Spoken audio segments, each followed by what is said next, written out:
Hey friends, so if you saw my last lens clip post, you know that Patreon is no longer supporting the lens clips. Those were really cool. It allowed me to post just easily what it was that I was doing in the studio without having to take a time of making a full post and without you guys having to read a whole post. But sadly that's gone.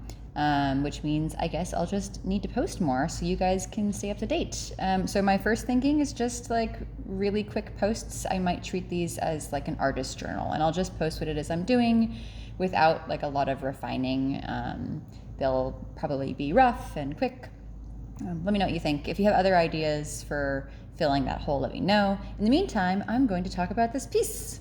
So this is tiny. This is an 8x10 clayboard mixed media numberism etching of Mount Rainier.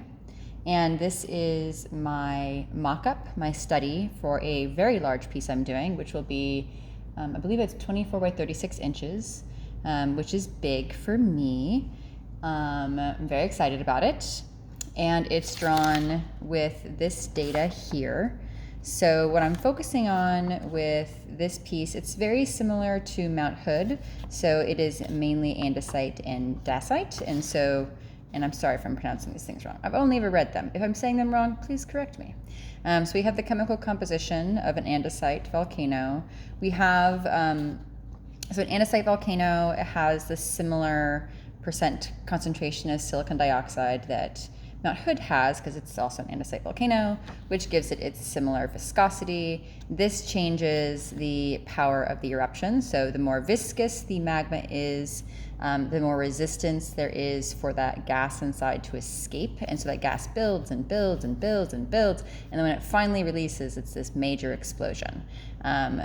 These mountains are kind of mid-range viscosity and like silicon dioxide content. See? So like a really high silicon dioxide content is what gets you a super volcano, whereas mountains like Mount Kilauea, you have really low silicon dioxide. I think you would consider it more of a mafic magma, and so it's much less viscous, and that gas releases much more easily and sort of slowly, and so you get an effusive release of lava. And we've seen what happens with anyway, this is an andesite volcano. We also have all of these chemical formulas. I use these less because they're just really ungainly and they're unpleasant to draw with. I draw them a little bit, but mostly I think this covers the chemical character of the mountain. I also have these guys, the accessory minerals. And this is the really cool part.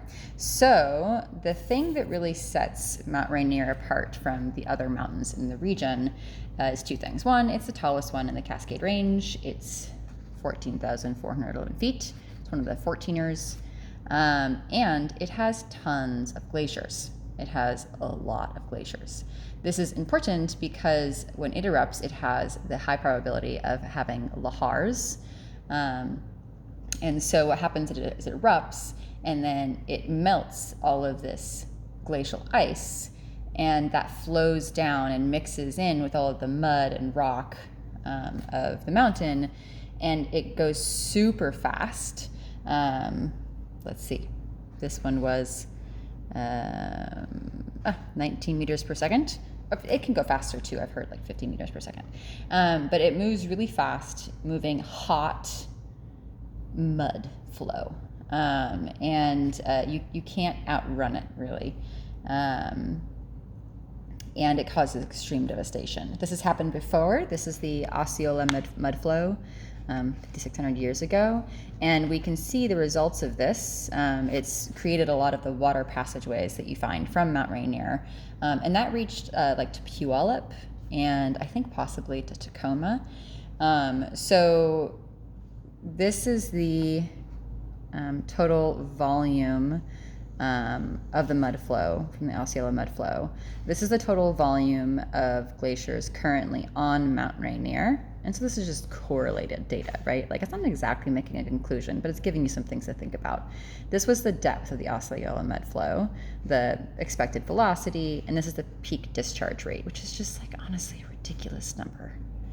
I can't really fathom that much moving that fast.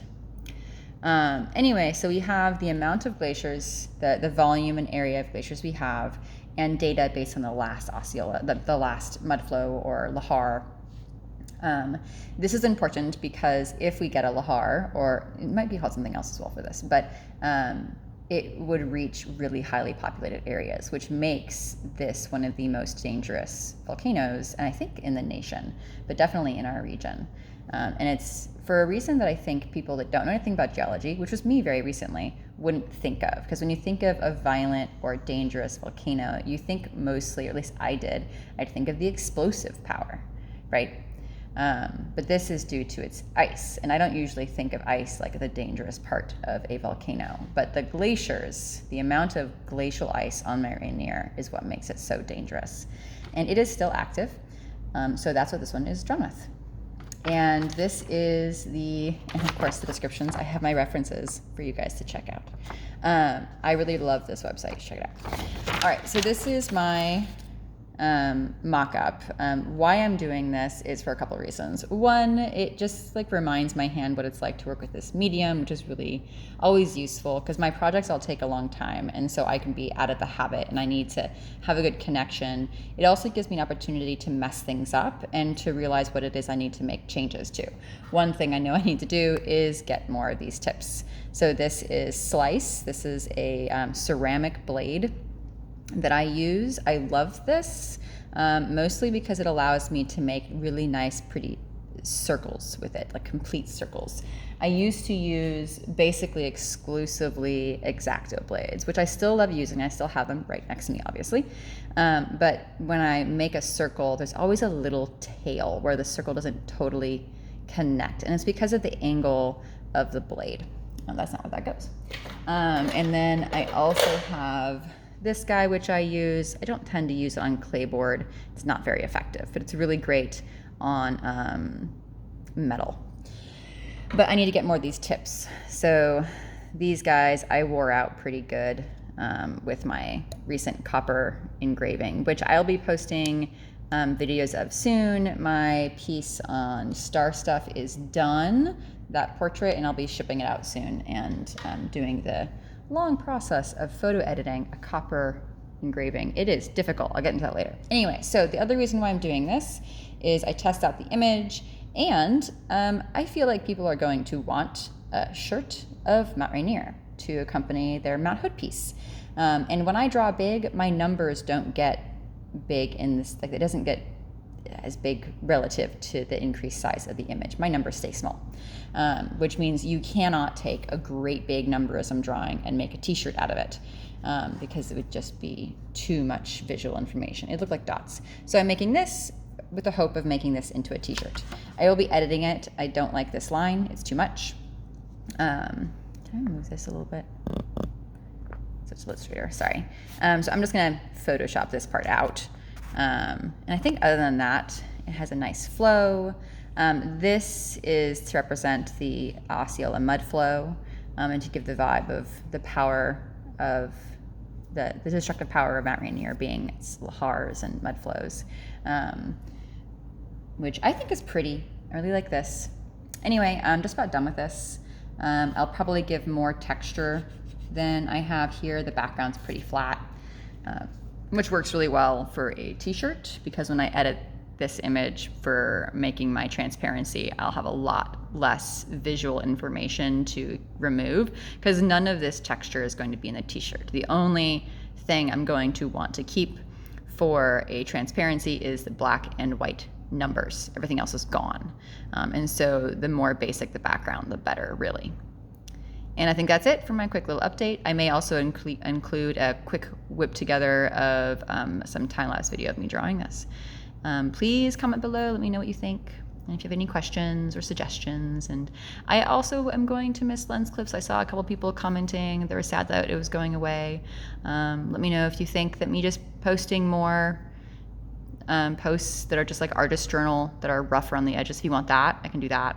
It's useful for me too. So, or if you have another idea, let me know. All right. See you guys later.